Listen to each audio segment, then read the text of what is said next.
Com certeza. Pô, supondo aqui, fazer um exercício mental. Você ganhou ano que vem, caso você venha se candidatar como presidente mesmo, você ganhou.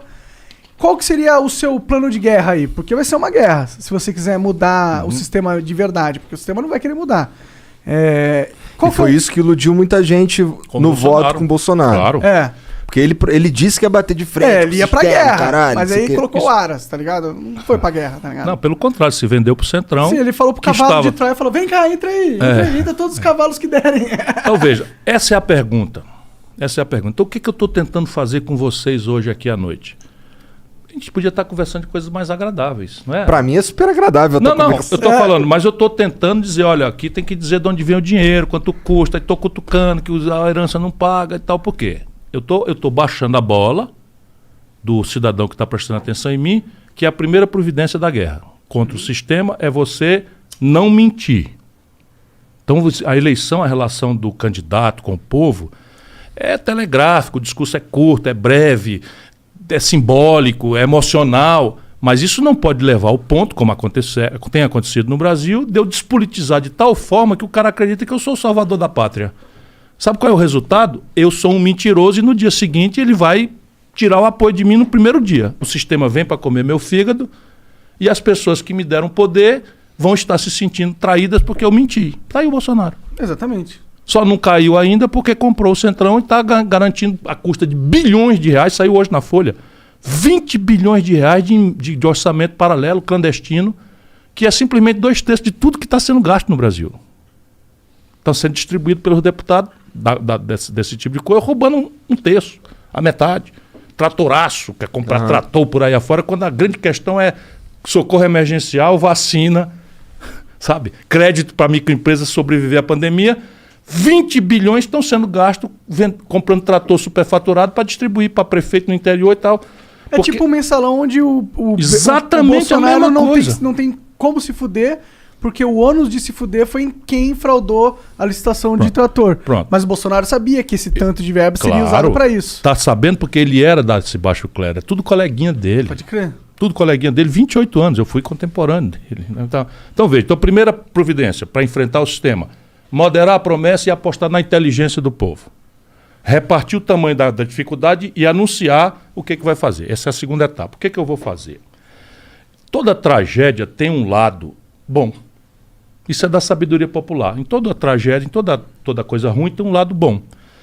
Qual é a tragédia brasileira? A quebradeira geral atingiu o coração do Pacto Federativo. Opa, que diabo é isso? É assim. Opa, gostei dessa, vai lá. União Federal, Estados e municípios. Então, por exemplo, na saúde, o município faz a atenção básica, o Estado faz a atenção hospitalar, e a União faz o financiamento, o regramento, etc., a imunização, blá, blá, blá.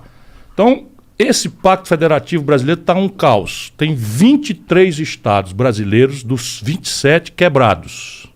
Quebrado significa aí a saúde que não está funcionando, a educação que não está... Está aqui em São Paulo, greve de 120 dias de professor, o Ceará paga um salário maior do que o professor de São Paulo. O que não quer dizer que é o salário que os professores merecem. Por favor, não me entendam mal, mas nós pagamos, sendo o estado mais pobre, mais do que São Paulo. São Paulo faz 8 anos que não dá reajuste aos policiais militares. E por isso está aqui com a água no pescoço para quebrar. O Rio já quebrou, Minas Gerais já quebrou, Rio Grande do Sul já quebrou, Rio Grande do Norte já quebrou e por aí 23 estados. Então esse é o tamanho da tragédia. Aqui está a semente da virada. Qual é? Eu, em vez de negociar com os deputados em Brasília, trancado em gabinete sem o povo assistir, eu entre a eleição e a posse descanso 2 dias, né? E vou trocar um redesenho do Pacto Federativo.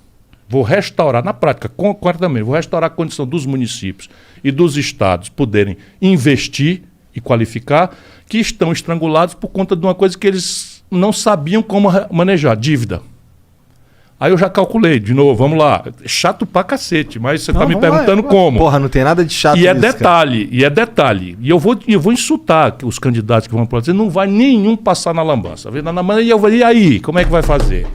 Aqui eu vou propor isso aqui, ó, vou aumentar o tributo sobre heranças para 29%. A alíquota do imposto de renda para os grandes vai ser 35%. Eu vou arrecadar 70 bilhões cortando 20% das renúncias fiscais que vocês entregaram aí de gente que não devolve nada para o Estado, nem para a população, nem nada, e 300, você acertou, 10 Bolsa Família. Eu vou cortar 30%, ou 25%, ou 20%, vamos lá. Por que não cortar tudo disso? Tirar. Porque muitas vezes é um incentivo para gerar um emprego. Quando tem correspondência, por exemplo. Eu sei muito disso porque o Ceará tem, por exemplo, é sede da Grendene. A Grendene é uma empresa de calçados que transformou o Ceará no principal exportador de calçados do Brasil. O Ceará não é sede da matéria-prima, que os calçados da Grendene, por regra, são petroquímica. O Ceará não tem uma gota. E não é sede do mercado consumidor. Então é produzido lá, mas vendido fora. E a matéria-prima vem de fora. Como é que ele vai lá para o Sobral, minha cidade? Eles empregam 30 mil conterrâneos meus. Porra, gente pra caralho. Muita gente. Então como é que eles foram fazer o que lá? Eu tenho que compensar que lá não é a matéria-prima e tenho que compensar que lá não é a sede, porque eles vão gastar mais com frete para trazer a matéria-prima, com frete para levar a matéria. E eu tenho a ferramenta da renúncia fiscal como um mecanismo de fazer. Mas tem uma correspondência. O cearense sabe que esse imposto aí foi trocado por emprego. Entendi. Percebe? Aí você, qual é a cidade que tem o melhor IDEB do Brasil, melhor educação pública do Brasil? Vai no Google, Sobral. Por quê? Porque a grana da Grendene, do Estado, eu dispensei, mas a do município eu não dispensei. Aí Sobral tem dinheiro para fazer uma escola pública modelo. Entendi. E ganha prêmios internacionais e tal. Que isso eu escuto várias vezes de outras pessoas. Pode perguntar, independente. Que nem gostam muito de tu. E eles... não sou eu, sou eu. São os professores, são os estudantes, são sabe, eu apenas tenho orgulho de ter preparado esse ambiente político, de ter influído no desenho do projeto. E eu sou o cara que vai na frente, eu sou o brigão, eu tenho uma aresta para todo lado, sabe? Eu chamo o Michel Temer de ladrão, ele me processa, eu chamo o Eunício Oliveira de ladrão, ele me processa, eu chamo o Eduardo Cunha de ladrão, ele me processa. Eu não estou defendendo nada para mim. É só perguntar, mas tá bom, por que eu chamei o Eduardo Cunha de ladrão? O que é que eu tenho com isso? O Eduardo Cunha é deputado do Rio de Janeiro. Chamei porque ele é ladrão, ele está roubando dinheiro do povo. E assim, é o meu jeito de ser. E eu, para fazer isso, eu não tenho rabo de palha. 40 anos, nunca fui processado, nunca respondi por nada, nem o mal feito, nem para ser absolvido. Nada mais é do que a minha obrigação. Mas voltando, então, eu pego o Pacto Federativo, chamo os governadores, não interessa se são do meu partido ou não. Essa é a chave. E eu vou dizer para eles, eu vou restaurar a condição do Rio Grande do Sul de voltar a investir. Vou restaurar a condição de São Paulo. Como? 600 bilhões é a dívida de vocês, tudinho comigo, governo federal.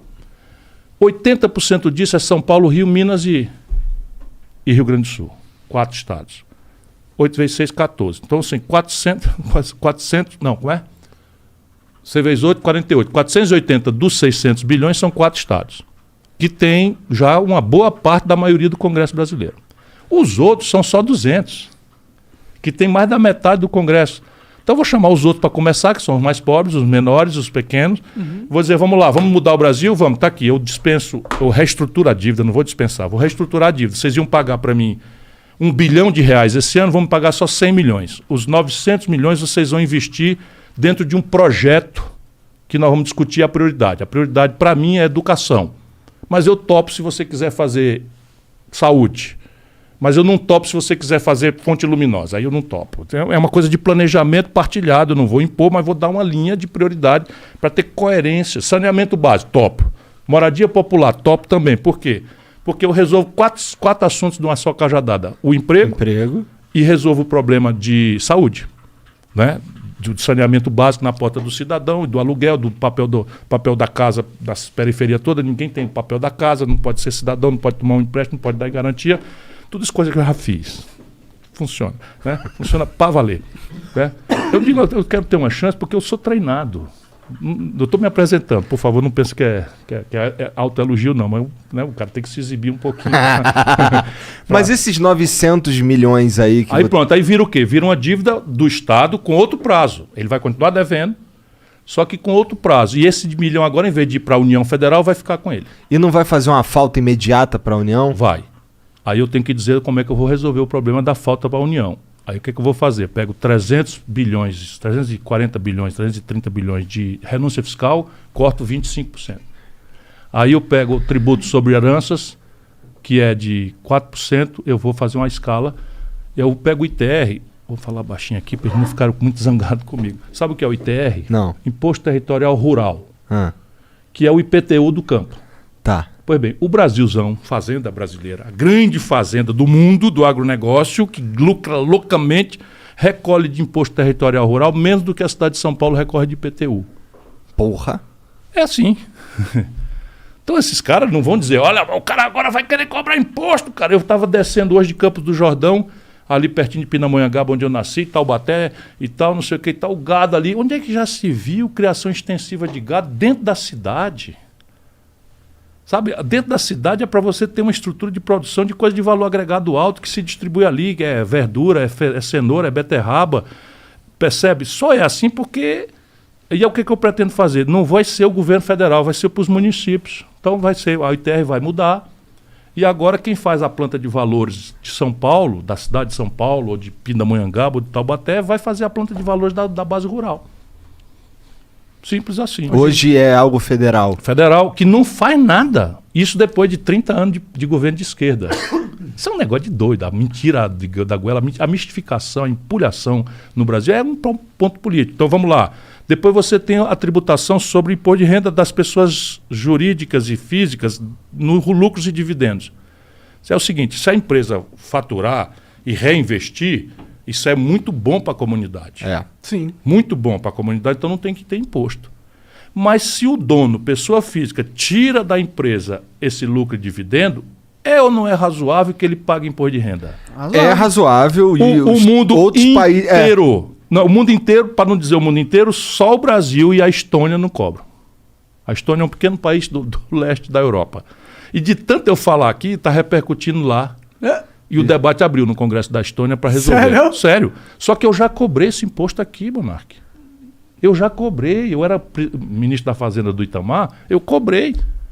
Aí, de repente, a dita esquerda de Goela revogou e nunca mais. E eu outro dia estava num coisa com o presidente de um grande banco, fica quase devassada a privacidade do cara, porque só são três. Eu estava conversando com ele, olha, desculpa, eu não sou inimigo de ninguém, pelo contrário, vai ver o que eu fiz de estimular empresas no Ceará. Eu chamo o Ceará porque é um lugar onde as pessoas podem conferir, esse cara é tão bom assim, é um mentiroso, é mais um picareta, é mais um demagogo. Eu acho que todo mundo devia ser desconfiado da população, do político. E procurar. Hoje tem o Google, cara.